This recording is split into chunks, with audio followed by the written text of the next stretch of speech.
Alors qui je suis? Donc Jean-Philippe Fanfan, donc je suis batteur depuis l'âge de 14 ans. J'ai joué avec mes parents, c'est comme ça que j'ai commencé. Et mon frère aussi était dans l'orchestre, Thierry Fanfan. Et puis après, j'ai commencé vraiment le métier à partir de 20 ans. Donc entre-temps, j'ai pris des cours de batterie, je jouais avec mes parents le week-end. Et après, j'ai commencé très très vite le métier. Et mon premier grand artiste, c'était Angélique Kidjo, qui est connue aux États-Unis et qui commençait en France sa carrière. Donc voilà, j'ai eu la chance de commencer avec elle.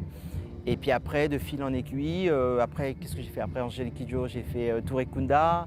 Après, j'ai fait Michel Fugain. Il faut que ça me revienne, ça fait plus de 20 ans. Je suis putain jeune. J'ai fait Marc Lavoine, j'ai travaillé avec Richard Gottener, Julien Clerc, Maxime Le Forestier, Bernard Lavillier. Oh là, j'en oublie un petit peu. Mais en tout cas, j'ai fait beaucoup d'artistes. Je pense que les gens aussi me connaissent par rapport à la Nouvelle Star, où j'ai fait pendant 8 ans, donc l'émission à la recherche de la Nouvelle Star, d'où je faisais partie de l'émission. Voilà, j'étais le batteur.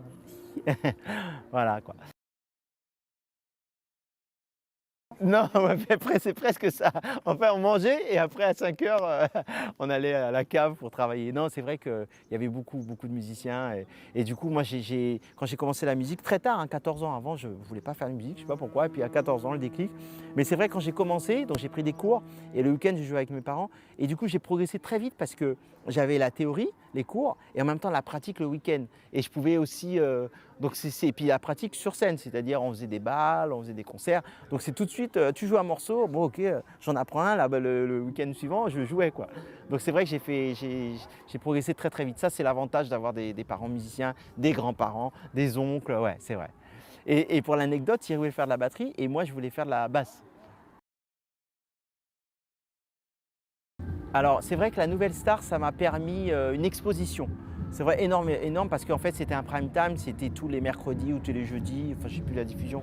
Mais en tout cas c'était pendant 3 4 mois on voyait vraiment les musiciens, en plus ils étaient vraiment mis en valeur. Donc, et puis c'était un très bon groupe, donc on était filmés et puis le son aussi, les gens sont très sensibles à la musique et au visuel. Donc moi, ça m'a donné effectivement une exposition et entre guillemets une notoriété. C'est parce que petit à petit, en fait, la première année, deuxième année, et puis j'avais un grand mentor, c'était Manu Katché.